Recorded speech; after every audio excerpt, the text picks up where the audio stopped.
devastation comes to California. All right, dude.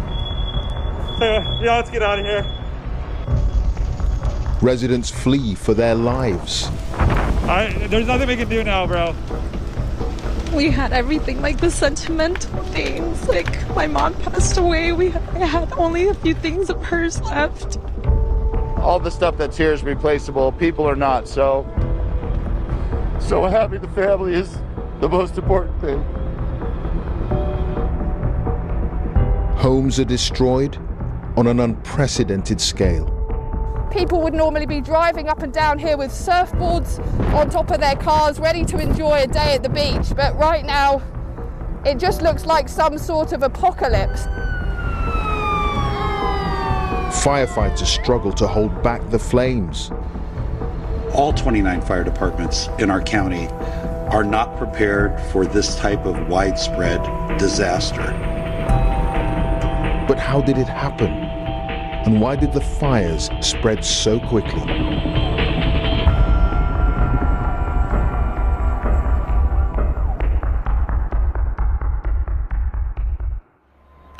Los Angeles is America's biggest city on the West Coast, and people here are used to wildfires. They've destroyed homes and businesses time and time again, but no one could have predicted the scale of the tragedy about to unfold when news first broke of one fire in one community.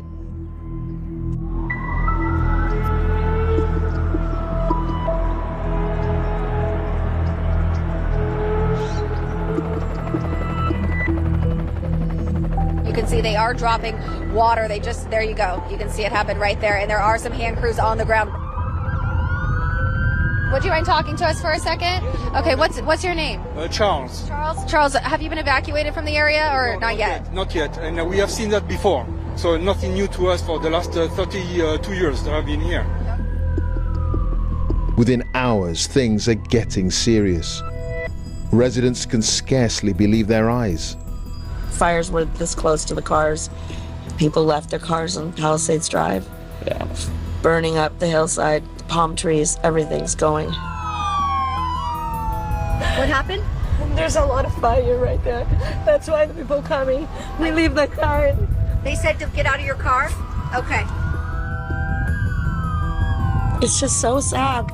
And I feel for everyone that's lost property and fires. I've never been this close to it. Driving down the canyon was really very shattering. Huge smoke plumes can be seen rising above the Pacific Palisades area of the city, and residents have been issued with an evacuation order. Please take this wind emergency very seriously. As you heard from the speakers before me, this is something that is going to get worse throughout the night, so we all have to look out for each other.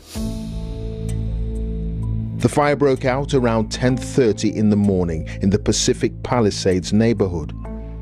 It's an upscale area between Santa Monica and Malibu, home to many famous residents. Sitting here and waiting to find out whether we're going to be evacuated or not it's like the time can't go by any slower. Yes, baby, come here, Baba. So instead, we decided to pass the time by putting together bags of clothes for our friends who have lost everything. I have never seen flames from my house like this, ever. This is insanity. I hope everyone is staying safe tonight. Lots of love, lots of prayers. Okay, we found everyone. We're just packing up the car, getting ready to go to the hotel. It's so big, it's so red. My thoughts and prayers are with everyone tonight. Really, please stop soon. Our community is beyond devastated.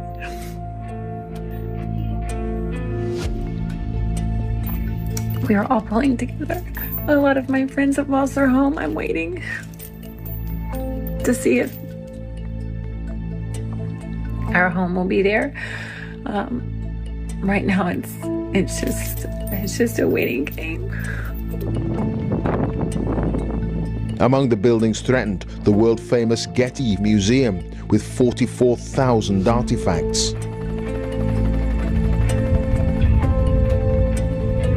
I have the waves crashing in front of me here on PCH, and I have the flames behind me here on the hill after coming off the Temescal Canyon, where embers were being blown around, as you saw. The high school caught fire, homes burning on either side, and that fire over the last few hours just, I mean, look at the gust right now. It's literally pushing, it's blowing south, so it is just throwing these flames over these hills and through these canyons.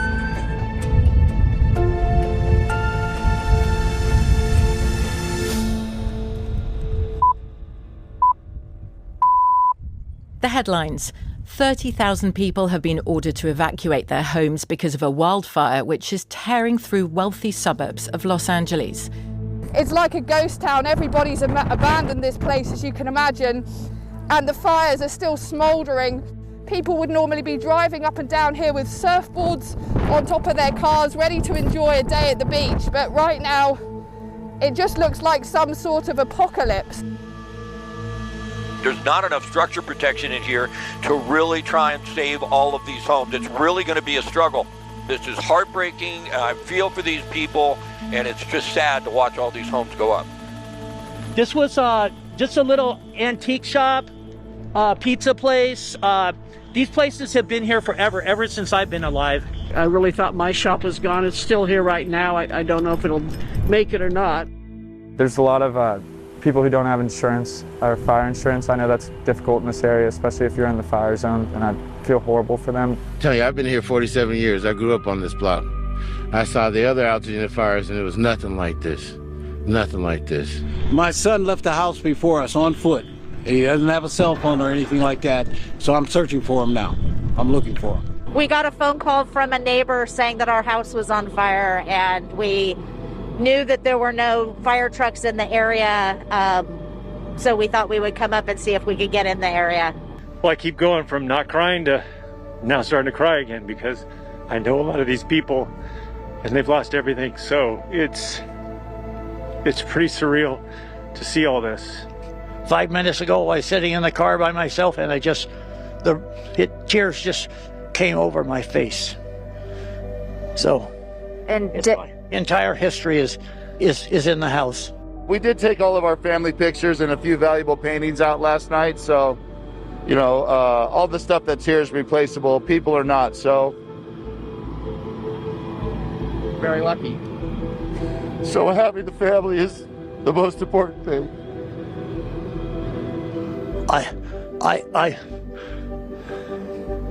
I'm going to break down again. That's what I feel. It's my whole life.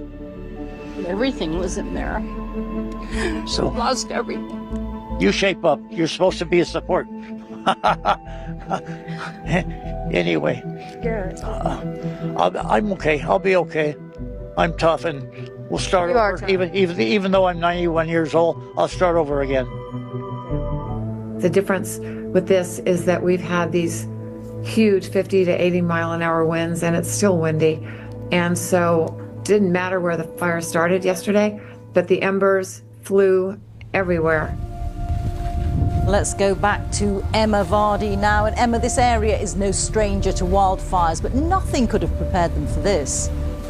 What makes this so different is that there are so many fires burning at once, and they're burning so close to residential areas. Now, emergency crews on the ground have admitted they just don't have enough people to deal with this developing situation, and some of those fires are still growing in size. The hillsides are still burning behind us, and every time the winds blow, there's a gust of wind, we're just seeing flames up on the hillside there burst back into life. A reminder of how unpredictable this fire is and how much the winds have been driving it and making life so difficult. We have also been hearing about some serious injuries to residents who did not evacuate their homes, choosing to stay behind for various reasons to try and protect their homes, or simply leaving it too late. So emergency services are continuing to warn people to take evacuation orders very seriously, because this is a day like Los Angeles has not seen before, and it's not even close to being over yet.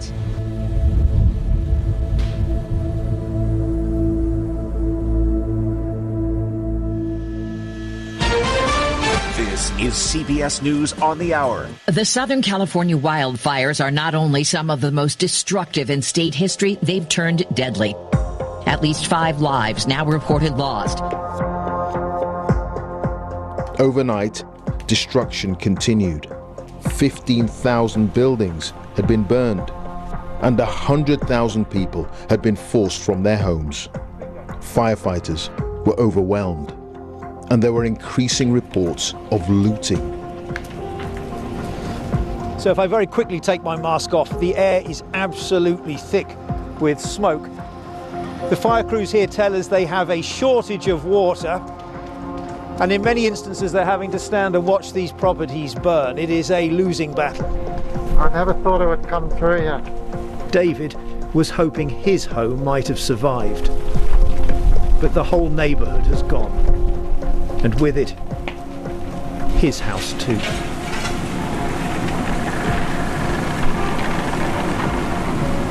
I would have thought I'd be seeing more planes flying over with water. I mean, there appears to be just 2. I mean, in California, are there not like 20 or 30 of them that they could have got you already?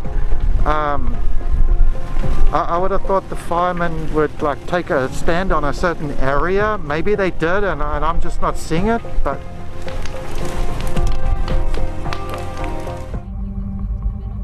From Pacific Palisades, the fire spread across more than 17,000 acres, making it one of the biggest natural disasters in the history of Los Angeles. 5 separate fires were now burning. The Palisades and Hearst fires were almost completely uncontained. We've just been evacuated. We've just been evacuated from this Good Samaritan's car. You got it, Dad. Moving out vulnerable residents was proving far from easy. There's a fire right outside our car. We got it. No, not that way, Dad. My father-in-law has Parkinson's. He can barely move. This was a heroic effort on his part. It's very wobbly. Here, let me try to get you home. Which way do I go? This way, Dad, to the sidewalk. I went outside. I saw smoke and fire near my father-in-law's house and realized we need to go. The problem is we didn't have a car. I ran up and down the street where he was, Glen Haven, finally found a neighbor who was willing to swing by and pick us up. Most people had already gone at that point. And at that point, I grabbed his medicine. That's the only thing I could think to grab. Turn around, Dad. We got this. And at that point, we jumped in his car. This guy, Jeff, a neighbor we'd never met before, but, you know, salt of the earth, saved our lives. As we're driving down, there's fires on both sides of the car. We're driving, we're suddenly seeing fires. You could feel the heat. And then the fires were getting closer and closer. And at that point, just being stuck there, surrounded by fire, the policemen started running up the street. Get out of the car, get out of the car.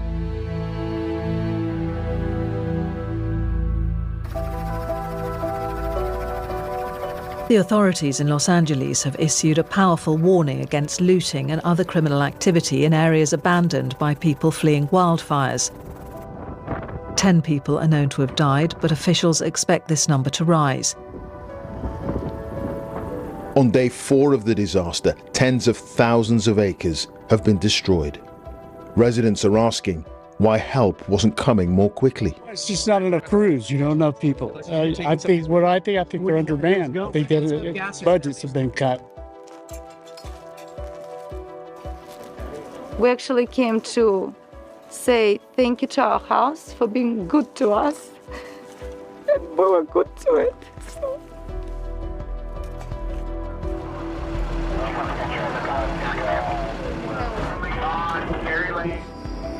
Well, as thousands of firefighters continue that battle to get this crisis under control, this is what it leaves in its wake. The suburb of Altadena sits at the foot of a mountain range over which the unusually strong winds for this time of year, the Santa Ana winds they call them, poured in on Tuesday night. And it's that really lies at the heart of this disaster. The Santa Ana winds have had two effects. Once you get the fire going, well, it's already started, but the Santa Ana winds add in extra dry air. That sucks out all the moisture that's already there in the plants, so it dries them out quicker, so it's actually adding more fuel, and then the speed helps the spread.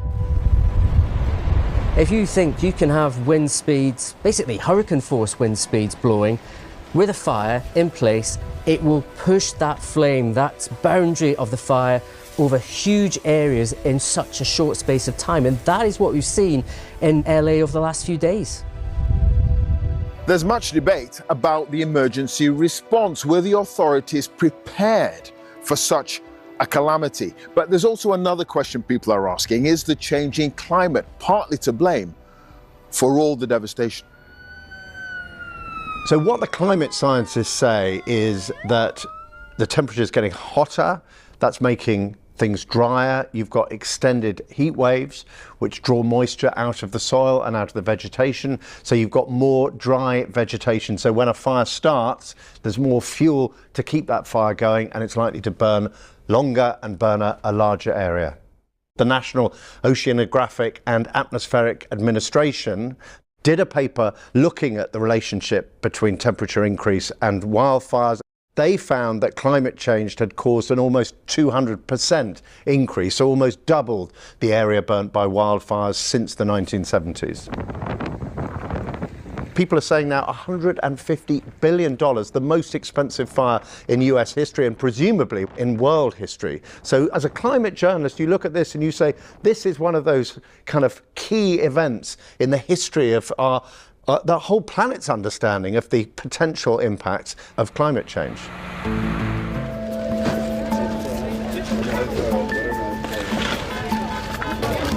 We're just letting everybody know where we're at.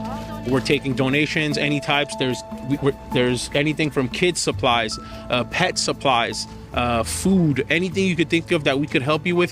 There was a lady here offering housing for people that have lost homes. We're just trying to help in any way possible in a hard time like this. I came here because I'm in need. I lost my house, my childhood home. It's just devastating. This is crazy. City I grew up in is gone. We wanted to see if we could get water because that's the mostly thing that we're worried about. The water, we need water. Prince Harry and his wife Meghan have been meeting some of the first responders and victims of the fires at a World Central Kitchen site where food is being distributed. The couple spoke and, as you see, hugged some of the people who'd been affected by the Eaton fire. It's believed that they'd already contributed clothing, children's items and other essential supplies.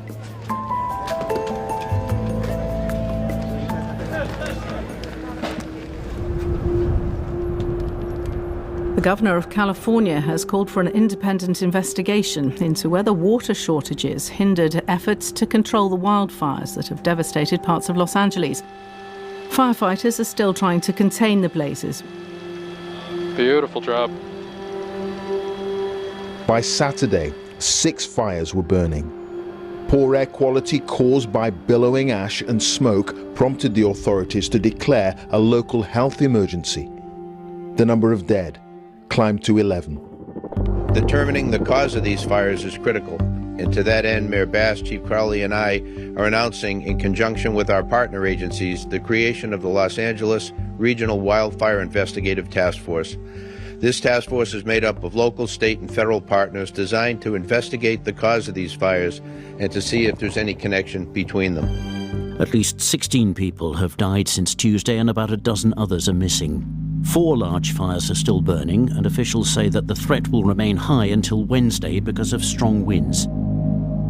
To all LA County residents, please be assured that we will continue to battle these wildfires from the air and on the ground until they are fully contained. We stand alongside all of you as we begin repopulation of evacuated areas, establishment of disaster recovery centers, and the rebuilding of your homes, your communities, and your lives.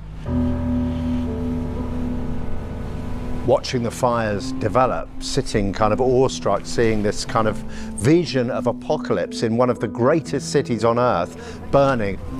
It was a cataclysmic fire. California will be probably asking itself big questions. You can't stop or prevent wildfires as such, especially in the climate that California has. It will have to look into various ways to manage the potential and the ways they tackle the fires in the future, especially as it's becoming a growing threat on every month of the year and over wider areas. The imagery of LA has become black and white. You know, it's ash and charred, burnt material. This sort of ghostly landscape that's emerged from a place we're all familiar with because we've all seen the movies. We know what LA looks like. We know the palm trees and the green grass. And now you see this sort of really degraded, frankly terrifying kind of shattered landscape. The people here will never forget these fires that ushered in the new year. And the scale of the tragedy, it's really difficult to overstate. Yes, much of the physical damage to homes and businesses, that can be put right, but the lives of some have been changed forever, with many people wondering, because the fire season is getting longer and longer, how are they going to cope next time?